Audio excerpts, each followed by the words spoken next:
আচ্ছা, ড্রাগন চিকেনের নামটা ড্রাগন চিকেন হলো কেন? আপনাদের মতামত আমাকে কমেন্টে লিখে জানান।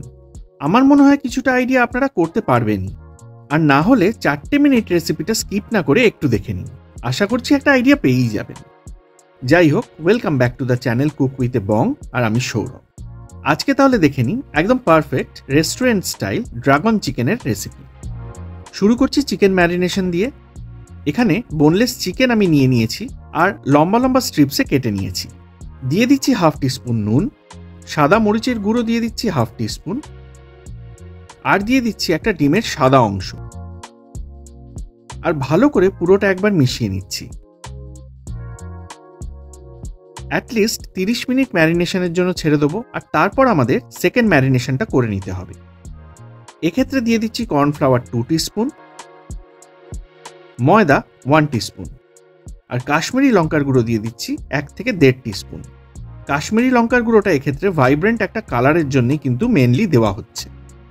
এবার ভালো করে পিসগুলো কোট করে নিচ্ছি আর সরিয়ে রাখছি। এবার একটা সস মিক্সচার আমি বানিয়ে নেব। নিয়ে নিচ্ছি dark soya sauce 1 teaspoon, white vinegar 1 teaspoon, tomato ketchup নিয়ে নিচ্ছি 2 থেকে 3 teaspoon, red chilli sauce 1 teaspoon, brown sugar নিয়ে নিচ্ছি হাফ টিস্পুন। না থাকলে এখানে নর্মাল সুগারেই কাজ চালিয়ে নেবেন। সবশেষে হাফ টেবিল স্পুন কর্নফ্লাওয়ার আর 1/4 কাপ মতো জল দিয়ে ভালো করে মিশিয়ে আমি সরিয়ে রাখছি। এবার চিকেনগুলো ডিপ ফ্রাই করার জন্য একটা কড়াইতে বেশ কিছুটা তেল নিয়ে গরম করে নিয়েছি, আর তারপর এক এক করে ম্যারিনেটেড চিকেনের পিসগুলো আমি দিয়ে দিচ্ছি। এখানে কড়াইটা খুব বেশি ওভারক্রাউড কিন্তু করবেন না, না হলে কিন্তু পিসগুলো নাড়াচাড়া করতে অসুবিধা হবে। মিডিয়াম টু হাই ফ্লেমে লাইট গোল্ডেন হওয়া অবধি এগুলো আমাদের উল্টে পাল্টে ভেজে নিতে হবে। এরপর পিসগুলোকে একটা টিস্যু পেপারের ওপর আমি নিয়ে নিচ্ছি।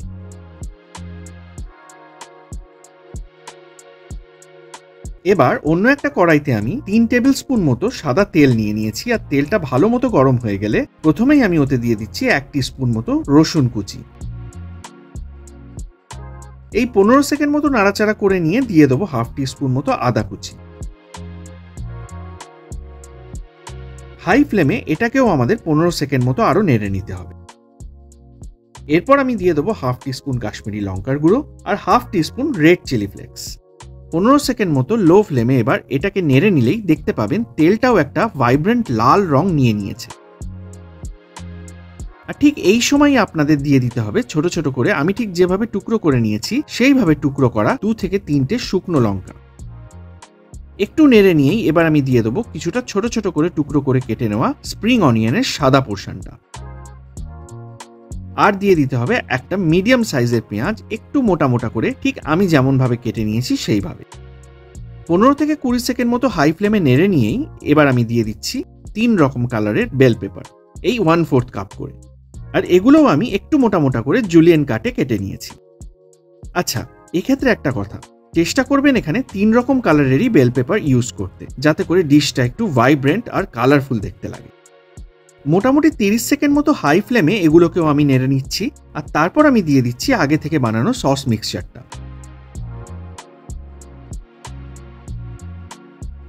ফটাফট হাই ফ্লেমে এবার ভালো করে মিশিয়ে নিয়ে এবার আমি দিয়ে দেবো স্বাদ মতো নুন আর 1/4 টিস্পুন মতো এমএসজি। আচ্ছা, এমএসজিটা আপনারা অ্যাভয়েড করতেই পারেন, তবে একদম রেস্টুরেন্টের মতো স্বাদ পেতে গেলে কিন্তু এটা দিতেই হবে। এরপরই আমি দিয়ে দেবো আগে থেকে সরিয়ে রাখা ফ্রাইড চিকেনের স্ট্রিপসগুলো। ভালো করে মিশিয়ে নিয়ে এবার সামান্য একটু জল দিয়ে দিতে হবে, আর তারপর হাই ফ্লেমে এটাকে আরো 1 মিনিট মতো নাড়াচাড়া করে নিতে হবে। আর একদম শেষে বেশ কিছুটা টোস্টেড সাদা তিল আর ছোট ছোট করে কুচনো কিছুটা পেঁয়াজ পাতা ছড়িয়ে মিশিয়ে নিলেই আমাদের একদম ready restaurant style dragon chicken. আচ্ছা, অনেকেই এই সময় কিছুটা রোস্টেড কাজু মেশায়, আবার অনেকেই মেশায় না। আমি পার্সোনালি পছন্দ করি না বলে দিইনি। আপনারা চাইলে এই স্টেজে কিছুটা মিশিয়ে নিতেই পারেন। তাহলে বুঝতেই পারছেন, বেসিক্যালি দুটো রিজন। এক হচ্ছে ডিশটার ভাইব্রেন্ট মাল্টি কালার আর টেক্সচার, যেটা ড্রাগনদের সাধারণভাবে আমরা কল্পনা করে এসেছি, আর 2 হচ্ছে এটার ফায়ারি টেস্ট, অর্থাৎ খাওয়ার পর একটা এমন সেন্সেশন হয় যেন মনে হয় মুখের ভেতর থেকে আগুন বেরোচ্ছে। যদিও আমার যথেষ্ট ডাউট আছে এখন লঙ্কা গুঁড়োর যা অবস্থা, তাতে ওই দ্বিতীয় কারণটা অর্থাৎ ওই সেন্সেশনের ব্যাপারটা আদৌ খুঁজে পাবেন কিনা।